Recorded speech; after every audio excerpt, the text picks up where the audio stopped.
17 বছরে এই দলের জন্য যে পরিমাণ রিস্ক নিয়েছি, আপনি আমার 1 ঘন্টা রিস্কের সমান হন নাই।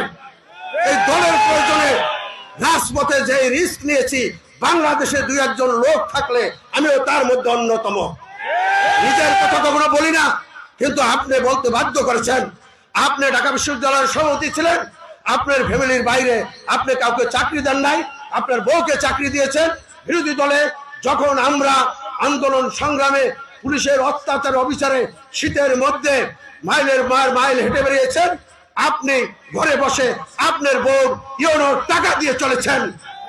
আবার সরকারি দল যখন এসেছে, আপনার বউকে ডিসি বানিয়েছেন, বোনকে মন্ত্রণালয়ের কর্মকর্তা বানিয়েছেন, আপনার ভাইকে ভালো জায়গায় বসিয়েছেন। আপনার ফ্যামিলির কেউ চাকরি ছাড়া, বেনিফিশিয়ারি ছাড়া নেই। আর আমি বলতে পারি, এই দল থেকে আমি 1টা টাকা নেই, একটা লোক আমার ফ্যামিলিকে চাকরি দেয়নি। আপনি দিয়েছেন, আপনি আপনার পকেট ভারী করেছেন, আপনি সুযোগ পেয়েছেন। এই ইউনিয়নে আপনার চাচাকে ব্যালটে ছিল মেরে এমপি বানিয়েছেন, যদিও তিনি আওয়ামী লীগ করেছিলেন। অতএব আমাদের সাথে বড় কথা বলবেন না, বড় কথা বলবেন যারা না জানে তাদের কাছে। আপনাকে আমি সম্মান করি, আপনার সম্বন্ধে কোথাও কোনো নেগেটিভ কথা বলি নাই। বলেছি হাসান মামুন ভাইয়ের উচিত বিএনপির দলের প্রার্থীকে সমর্থন দেওয়া, কিন্তু তিনি তার সম্মান রাখতে পারে নাই। যদি ভবিষ্যতে তার ইউনিয়নে দাঁড়িয়ে আমি বললাম, যদি ভবিষ্যতে তিনি কথাবার্তায় সংযত না হন, তাহলে আমরাও দেখে নেব তিনি কেমন রাজনীতিবিদ। আমরা রাজপথে আন্দোলন করেছি, জীবনে কাউকে ভয় পাই নাই।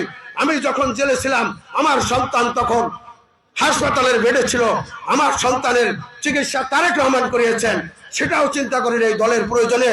আর আপনি একদিন রাজপথে নামেন নাই, আপনি আমাকে রাজনৈতিক টাউট বলেন। আমি যদি রাজনৈতিক টাউট হই, তাহলে আপনি হচ্ছেন রাজনৈতিক মহাবাটপার। দলের খেয়েছেন, দলের করেছেন, দল করেছেন, দলের কাজ করেন নাই। যে পরিমাণ সুবিধা নিয়েছেন, টাকা কামিয়েছেন, আমরা বলতে পারি প্রমাণ দেখান 1টা টাকা কামিয়েছে এই দল দিয়ে। আমরা দলকে দিয়ে গেছি। ভবিষ্যতেও তারেক রহমান নির্দেশে যখন যা বলবে আমরা সেটাই করব। দল সিদ্ধান্ত দিয়েছে, আপনাকে সিদ্ধান্ত দিলে আমি আপনার সাথে আসতাম। দল সিদ্ধান্ত দিয়েছে নুরুল হক নূরকে, আপনার সাথে আমার নামতে হবে। ডাক্তার দেখা দিয়েছে, আপনি বলেছেন গলাচিপা 10 মিনিট। এই টাউট রাজনীতিবিদদের কথা শুনবেন না।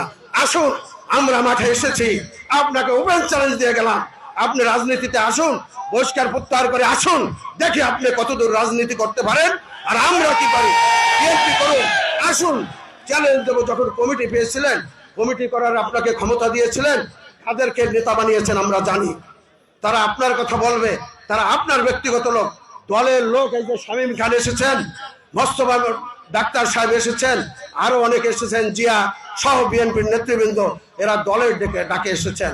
এরা ব্যক্তির রাজনীতি করে না, কখনোই করবে না।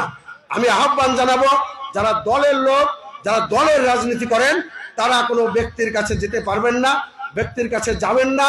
এই অনুরোধ রেখে আমি আমার সংক্ষিপ্ত বক্তৃতা শেষ করছি। খোদা হাফেজ। বাংলাদেশ জিন্দাবাদ।